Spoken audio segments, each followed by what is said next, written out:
Se você está buscando esse vídeo é porque você quer saber uma técnica de chute para o Enem em matemática. E é exatamente sobre isso que a gente vai estar falando para você nesse vídeo.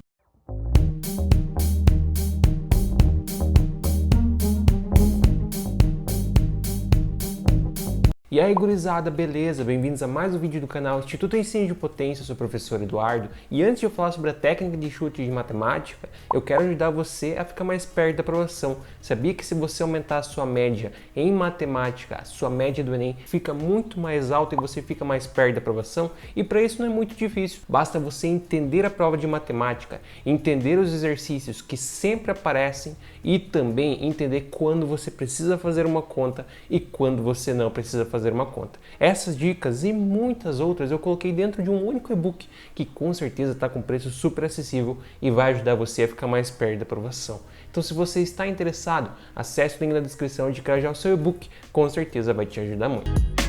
Então, gurizada, muitas pessoas têm um certo preconceito com chutar. Eu, inclusive, me encaixo nessas pessoas, mas a regra geral é claro, obviamente, que chutar é algo que faz parte da prova, porque vai ser muito difícil que você tenha pleno conhecimento de todas as áreas, de todos os conteúdos. Então vai ter, querendo ou não, uma ou outra questão, pelo menos, que você não vai ter o conhecimento necessário para conseguir resolver e vai precisar chutar. Ou muitas vezes não é nem porque você não tem o conhecimento, mas porque naquele momento você não consegue lembrar. Então por isso é muito importante que você saiba chutar para assim ter uma probabilidade maior de acerto. As estratégias que eu vou estar apontando para você aqui nesse vídeo, no caso as dicas, para você chutar melhor, são dicas para provas de múltipla escolha, tá? Principalmente o Enem. O foco desse vídeo é o Enem, mas essas dicas elas podem ser estendidas para outras provas de outros assuntos fora da matemática que sejam de múltipla escolha. Então o primeiro ponto desse vídeo, antes da gente entrar nas dicas, mas também já é uma dica,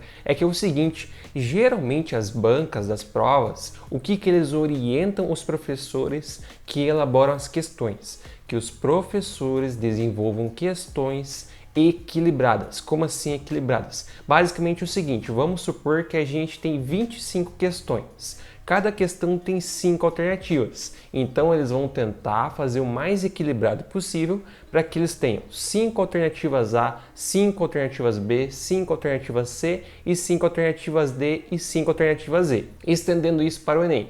No Enem, em cada área de conhecimento, nós temos 45 exercícios. Como a gente tem 5 alternativas e 45 exercícios, então a tendência é que nós tenhamos algo mais próximo possível de 9 alternativas A, 9B, 9C, 9D e 9E. Antes que alguém venha falar, mas em tal edição não aconteceu isso. Sim, gente, eu sei, isso é normal. Mas a tendência é que fique o mais próximo possível de 9A, 9B, 9C, 9D e 9E. Eles não vão fazer, por exemplo, 16A e quase nada de outra. Não, eles vão tentar fazer o mais equilibrado possível. Pode fugir um pouco? Pode, mas é sempre mais equilibrado possível. Então fique bem atento a isso e vamos para as nossas dicas. Então vamos lá, vamos para a nossa dica 1. A dica 1 é quando a gente tem alternativas parecidas. Como assim alternativas parecidas? Quando dentro das nossas alternativas a gente consegue identificar um padrão ou valores próximos. Por exemplo, aqui a gente tem duas questões, que eu só coloquei as alternativas, no caso são duas questões de matemática do Enem 2020 impresso. Nessa questão aqui, a gente queria encontrar uma expressão que relacionasse o x com esse valor numérico.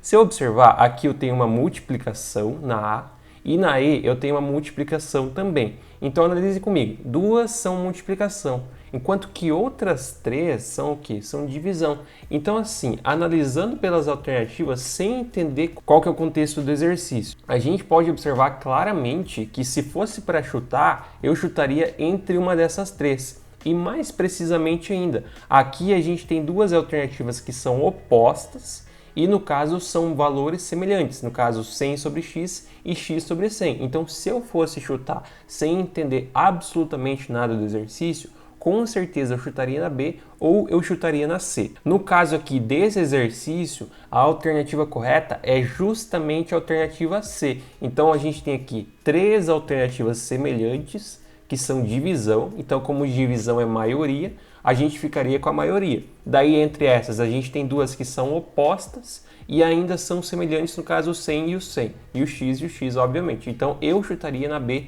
ou na C, mas a resposta de fato aí é a alternativa C. Então essa aqui é uma primeira estratégia, analisar aquelas que são parecidas e semelhantes. E a gente pode aplicar essa mesma estratégia aqui para esse segundo caso, onde a gente tem duas alternativas que estão na casa dos 100 mil e a gente tem três alternativas que estão na casa do 200 mil. Então, como essas três alternativas aqui estão na casa do 200 mil, o mais provável é que seja uma dessas três. Então, portanto, a gente chutaria em uma dessas três. Muitas pessoas iriam achar, então vai ser a D ou a E porque são as mais próximas. É uma possibilidade, só que nesse caso a alternativa correta seria a alternativa C. Mas de fato ficou entre essas três, que são as que estão na casa do 200 mil. Então, elas que são maioria, as alternativas parecidas, ficou entre uma delas a resposta. Então, por isso, uma boa dica para a gente estar chutando é analisar as alternativas que são parecidas. Nesse caso, a gente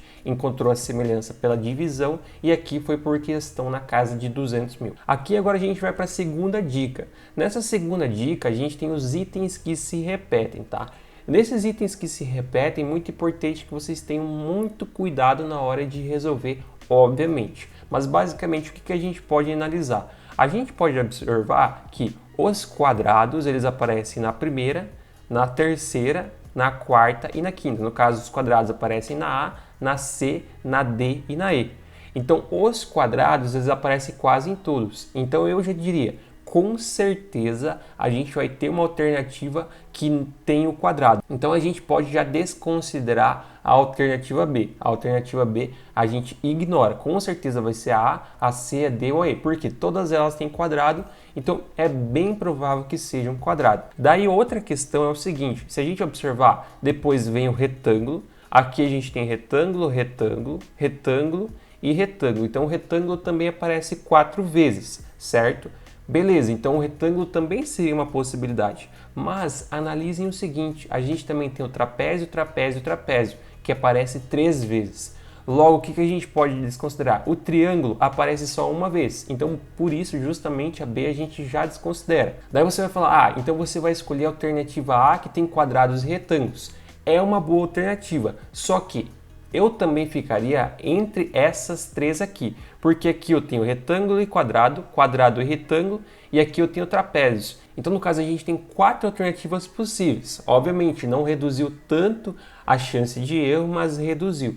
Nesse caso, a alternativa correta é a alternativa C, mas é justamente porque tem o quadrado que se repete mais vezes. Então, justamente é uma alternativa que tem o quadrado. Então, justamente a alternativa C é a alternativa correta. Então, você tem que sempre analisar quais alternativas, quais opções mais se repetem e tentar escolher uma delas. Essa questão aqui dos itens que se repetem é uma das mais difíceis da gente sempre estar analisando, mas é uma alternativa que você também sempre tem que ficar de olho nessa questão de repetir palavras. A terceira dica, essa aqui também é muito importante, que são os valores mais próximos ou mais parecidos também. Observem o seguinte, aqui a gente tem a alternativa A, B e D, que são todos retângulos. Então, com certeza vai ser um dos retângulos, certo? Beleza, então com certeza vai ser um dos retângulos, a C e a E a gente já pode descartar.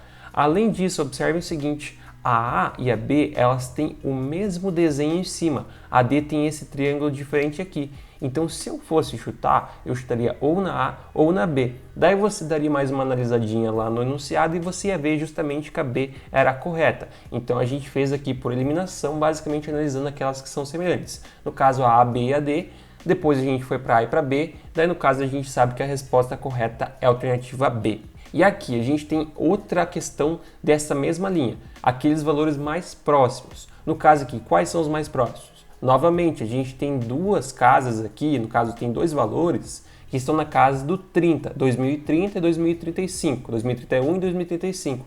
Então, se eu fosse chutar, eu ia chutar em uma dessas duas com certeza, porque são aquelas que são mais próximas e tem esse fator em comum que é o 3 na terceira casa. Obviamente, uma das duas é a alternativa correta e é justamente a alternativa D. Então, como eles têm o fator em comum 3 na casa das dezenas, então a gente pode escolher uma dessas duas. No caso, a alternativa D é a correta. Então, essa questão de você identificar algo em comum, algo próximo é muito importante para você conseguir chutar quando você não sabe. E por fim, última dica, nossa última dica aí das técnicas de chute é basicamente o seguinte. Novamente, a gente tem a questão dos semelhantes. Se você observar, o único elemento que se repete aqui no coeficiente angular é o 50. Então, com certeza, o 50 vai ser um dos escolhidos. Então, ou vai ser A, ou vai ser B, ou vai ser C, certo? Essa aqui é uma questão do Enem de 2020 digital. Então, ou vai ser A, ou vai ser B, ou vai ser C. Só que se você observar, tem essa questão aqui. Menos 12.000 e mais 12.000. A gente tem opostos. Geralmente, lembra lá do primeiro exercício, geralmente que tem opostos, quase certeza que vai ser um dos dois. Então, nesse caso, ou você chutaria na B, ou você chutaria na C. No caso aqui, a alternativa correta é a alternativa B, então é justamente isso.